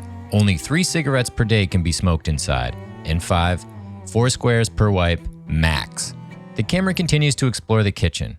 We see that most of the cupboards are equipped with padlocks. Finally, we land on a mangled strawberry rhubarb pie sitting on the counter. The crime scene looks targeted, with clear signs of malice at play. Chunks of pie crust and its gooey innards strewn violently around it. The shoulder of a young man, Brody, 25, slowly steps into frame. A gasp. Then a scream. Who ate my motherfucking... Cut to title card. Pie. Interior kitchen, later that morning. Close on the kitchen table. Plop, Brody drops the deconstructed pie on its surface for all to see. Cut wide. The kitchen is now populated by 4 roommates. Brody is in pajamas, but they are crisp and clean, brooding as he paces around the kitchen like a detective. DJ, male, 23, stands by the fridge with a pair of headphones around his neck, still dressed in his club attire from the night before. Nate, male, 25, sits at the kitchen table, kicked back with his feet up.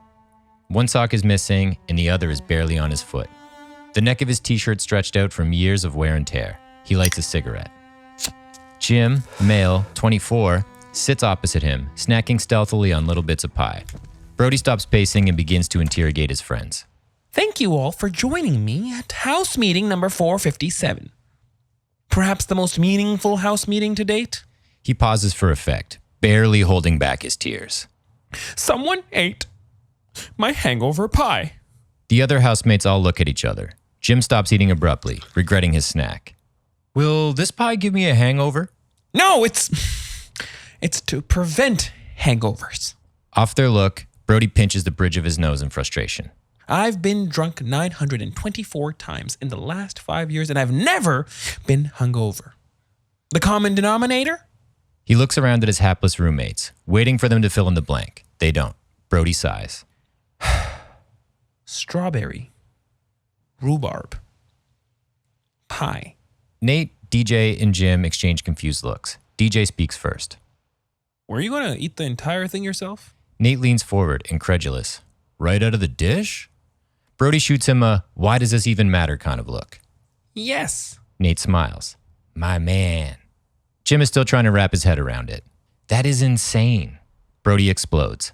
No, what is insane is my urge to vomit right now. My streak is over thanks to one of you. DJ throws his hands up defensively. You think it was one of us? No, DJ. I don't think it was one of you. The roommates relax. I know it was one of you. Each of you has motivation, my dears. My name is Nate, and you're wrong, my dear. Brody scoffs. Nate, you were pretty teed off about me. What was the heinous thing you said? Cock blocking you last night? Nate stiffens up, not liking the spotlight. I don't know what you're talking about. You don't? You weren't ticked off that I squandered your chance with the lady friend of yours? Nate butts out his cigarette and lights another one. I think you're misremembering things, pal. Oh, my mistake. And you're blowing through your quota quite early, no? Nate exhales with a shrug. Brody walks to the sink and pours himself a glass of water. It must have been someone else that was hitting on, what was her name? It was super strange, like Catheter? I think it was old Kathy. People were making fun of her. Cathenator. Nate is suddenly overcome with rage. It was Carrie, and you know it, you son of a bitch! Brody stops filling the glass and smiles. DJ and Jim relax. I knew it! Nate defends himself. But it wasn't me. The pie was already in that shape when I got home. Brody's eyes widen. Wait, you saw my mangled pie last night and you didn't think to say anything? Yeah, I came home and the door was already open. Brody takes a sip from his glass. Go on. Someone else had already come in. DJ points to Jim accusingly. I saw Jim leave the party early. Jim pulls his feet off the table and sits up, deeply offended. What the fuck, DJ? Brody wags his finger at Jim. Ooh, Jimmy boy, I knew it! DJ doubles down. He said he was pissed off about the padlocks on the cupboards and was going to come back and look for a key. Jim screams, I'm gonna shit in your bed, DJ. Fuck you, Jim. Fuck you, DJ. Cut to interior kitchen last night. A dramatic replay of the night before. We see the scene play out as Brody narrates. So you thought you would come back and get to the cupboards. But upon unsuccessfully finding the keys, you found the Holy Grail. Cut to interior kitchen, present day. Jim stands up, his eyes pleading with his accuser. No, that's what I told DJ, but only to protect Nate's feelings. Jim takes a breath. Actually, I left early because I came back here with Carrie. Nate is furious. What? Jim cringes in an attempt to soften the blow. Yeah, she's actually upstairs right now. Brody's smile widens. Oh, Jim, that's great. Nate is practically in tears. How is that great? But he's been all bummy since his breakup with Sarah. I don't care. You went against the bro code. Jim retorts. Where was the bro code when you slept with Sarah after we broke up? The whole room gasps. Thank you, Jim. Your carnal desires have brought us closer to solving this mystery. Brody turns to DJ. DJ, did you eat my pie? DJ clutches his heart. What? No. Bad actor. I knew it. Ever since you made me enforce house rule number 3, you've been mad dogging me. Or is it because I don't follow you on IG? DJ claps slowly. The room grows even more tense. So you admit it? DJ shakes his head. No, but kudos to you for finally accepting that you don't follow me. Because every time I've asked you before, you've had some lame excuse. Brody snaps. We don't use that word anymore. Jim interjects. Wait, you seriously don't follow him? Nate crosses his arms and exhales a cloud of smoke. That's fucked up, dude. Bro code. Brody adopts a mocking tone. Oh, I'm sorry. Did I miss out on you promoting your next event that you're DJing at? DJ? I mean, come on. If your beats are as creative as your name, you might want to reconsider your profession. Like, why the fuck are you even wearing headphones right now? What are they plugged into? DJ covers his fancy headphones as if to protect them from Brody's attack. Have you never heard of Bluetooth, asshole? Are they Bluetooth? A brief pause. No, but I didn't do it, okay? I wanted to, but... Cut to interior kitchen last night. DJ narrates as he attempts to absolve himself. I came home last night to do my thing. I mean, if a DJ spins in the house and there's no Brody around to hear it, does it make a sound? Exactly. I saw the delicious crime scene, and I know better than to mess with house rule number 1.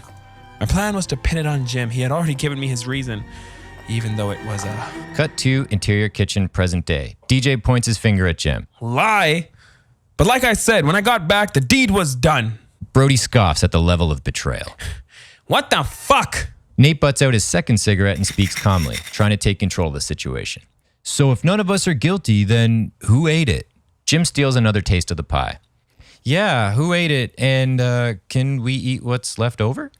Brody slaps the pie off the table and onto the ground. No one eats it! A dramatic pause. Then DJ thinks he's got it. Wait. Where's Amit? Just then, the washroom door opens and out walks Amit. Male, 22. Looking like a complete bag of shit. Wearing gray oven mitts on both of his hands. Brody lights up. I knew it!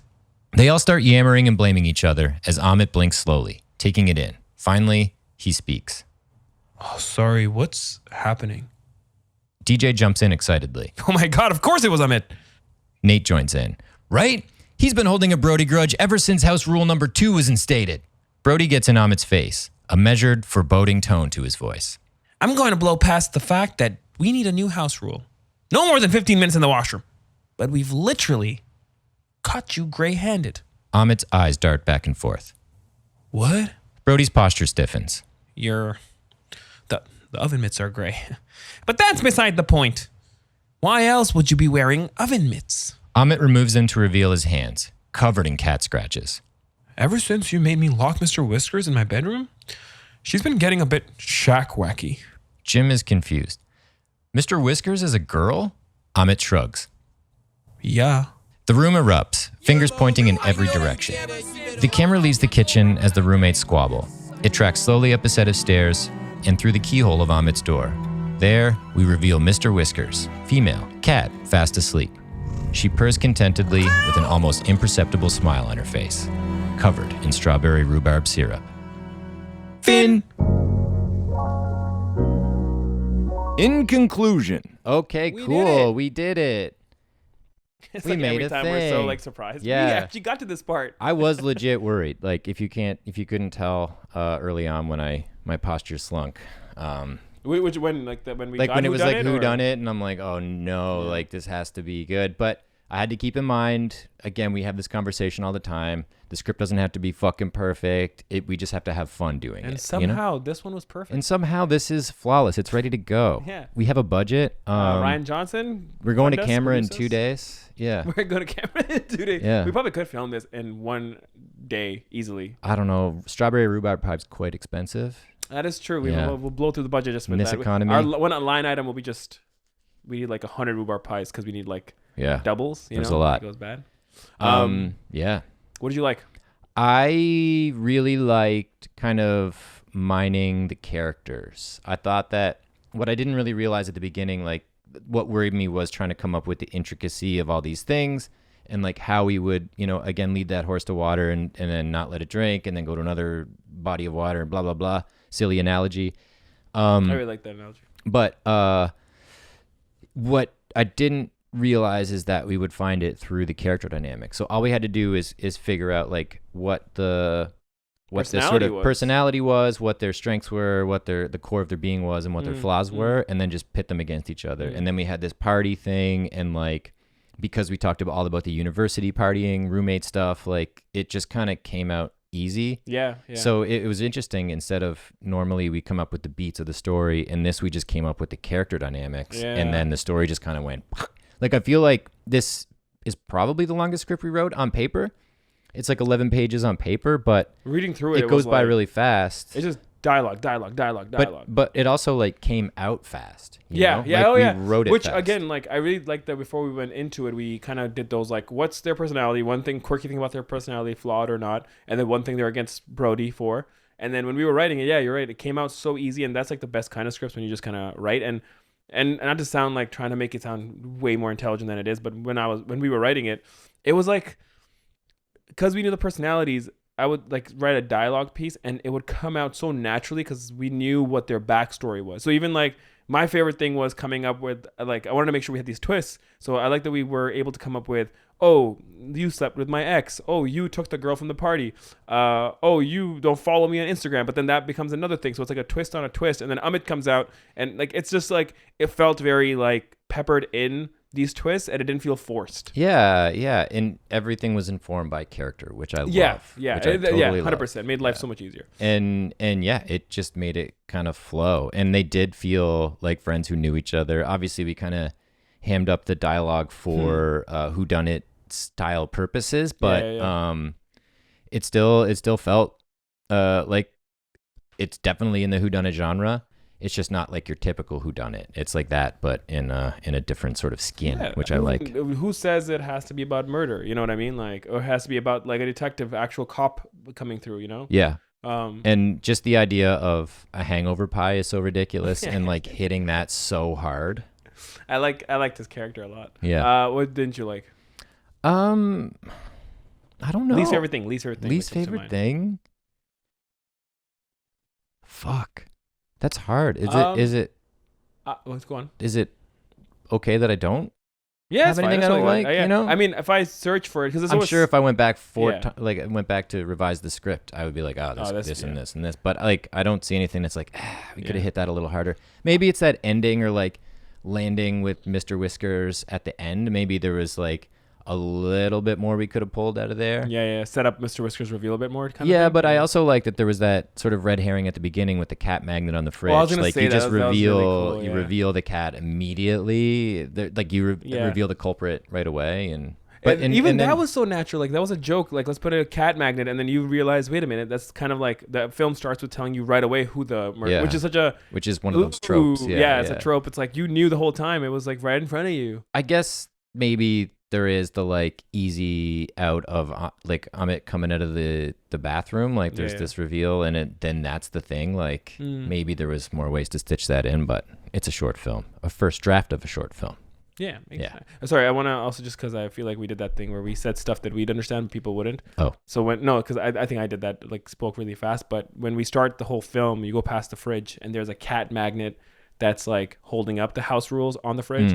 And that's what I find when we're talking about. It's like what do you call it? The red herring? Yeah. Where it's like really interesting, where you kind of just foreshadow who the like quote unquote murderer is, the quote unquote the killer is, but the person in this, for that sake, is the person who ate the pie. And it's the cat, and the first thing you see is a cat magnet. So it's like a cool little Easter egg / trope. I guess it's not quite a red herring, but like it kind of is. Because a clue or piece of information that is or is intended to be misleading or distracting, but ultimately... then that's not the red herring. That would be the oven mitts then. The oven mitts. Would be the red herring, because they're distracting and they kind of make you think one thing, but it's not the truth. So the cat is a blue herring, and the oven mitts are... Are you making that up right now? Or is no, I'm fully making it up. Because it's blue sky, blue herring, blue mirror. I'm sure there's a word for it, though. Yeah. Sorry, film buffs. But I'm tired right now. Daddy's tired. One thing that I said to you earlier, too, is like, I'm all for making it silly, goofy, fun times, which this was, which is like housemates, like the whole point being like he's talking like a detective and making a big deal about a fucking pie, which I love. Yeah. But the one thing I wish we could have done is found a more foolproof, either one, plan, culprit. Because if I was watching this, I'd be like, well, where are the paw prints? If the cat ate the pie, how come there's no paw prints leading to his door upstairs? So that's me just being very anal about it. I'm sure someone might not even notice that. But that's one thing where I'm like, if we had more time, which again, second draft, we find out one more thing we add in that's like a reason why there was no prints. Or like maybe he gives Mr. Whiskers like these... Or he was bathing Mr. Whiskers in the tub or something. That's why he was in the bathroom. Yeah, something to add to it that's kind of sneaky enough that's like, oh, that's kind of clever, but it's like, that's why there were no footprints. Because even though it's silly goof times, it'd be fun if the silly goof times script had also like this foolproof like culprit. Yeah, if it was rock solid. Yeah, but that's what we call a cinematic liberty. You know, we did it for the sake of telling the story in a short and also the time. First draft rule, which is like, we'll figure that out if we actually make this film. Yes. What we like, what we don't like, what's the next part? Who would we cast? Or is it when did it come together? When did it come together? I liked when you said it doesn't have to be a murder when we were talking about it. And then you were like, it could be a toothbrush, fucking roommates over a toothbrush. And I'm like, oh my God, that's limitless. For sure. It could be a murder, but it could totally be fucking anything. For me, it was when we started blowing out the characters instead of the beats. That's where it was like, oh, we can do this. This will be fun. It just all informs the thing, you know? Again, not perfect, but hey, pretty fun. This podcast should be called We're Not Perfect. We probably have to change the name sometime soon anyway, so... Who'd you cast? I was gonna make a joke and say Donald Glover and Maya Erskine, but I feel like the cast of Silicon Valley minus the two disgraced members, but that'd be amazing. You know, it just seems TJ like Miller would be Brody. It seems like that vibe. You know what I mean? TJ Miller would be like the sloppy one, maybe. Oh man, that's great. But I just love like that dynamic, Yeah, you yeah, know, or like that that's show, so good. those people in undergrads, like fucking Jay Baruchel and Seth Oh, Rogen. Undeclared? Undeclared. Yeah. What was undergrads? There's another. Undeclared's a good show. Yeah, that's what I meant. Undergrads, I think. Like is a this cartoon. is the End Squad. Yeah. Like James Franco, Yeah, Jonah like- Hill, fucking Seth Rogen, Jay Baruchel. That'd be fun. Maybe not Franco, but Fuck who? Yeah, fuck. That's actually. I'll be honest. I was like, he's gonna say a shitty answer, and then I'll get to make a good one. But that's. I think yours wins. I came around. That. I came around and came back. That's a good way to do it. I kind of want to do that where it's like a crew. So if we're just picking a crew, Because it is an ensemble, right? Like, exactly. yeah. And why not pick actors that you could just literally already have the chemistry? I would pick either just to steal your answer, and make it the cast of Atlanta. Where you have like it's like the pie is what's his name, Lakeith Stanfield's pie maybe, and everyone is accused, so Paperboy is accused and Donald Glover and even his Zazie Beetz is there and she's one of them too, and then the Umid character is like a brand new character or one of the Cat Williams from fucking season 2. That'd be fun. Or if we could go back in time, take the kid versions of Superbad, like those actors of that age, Jonah Hill, Michael Cera, Christopher Mintz-Plasse, and then boom, that's cool. That'd be fun to watch. Yeah. I'd watch shit out of that. I'd watch it too. Wow. Okay. Is that everything? I think that's everything except for maybe email us and tell us what you think, or tell us what's your favorite Whodunit? Yeah.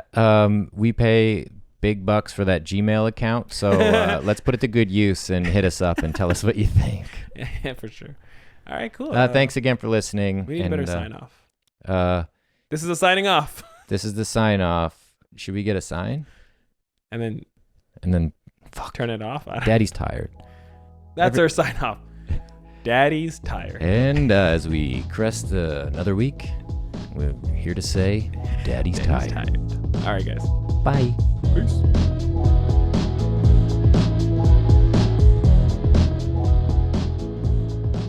The Blue Sky Podcast is produced by Adeel Shamsi and Jono Hunter, edited by Justin Stevenson, and this voiceover recorded by Kevin Brown. If you have an idea for a prompt, email us at theblueskypodcast@gmail.com or DM us at theblueskypodcast on Instagram.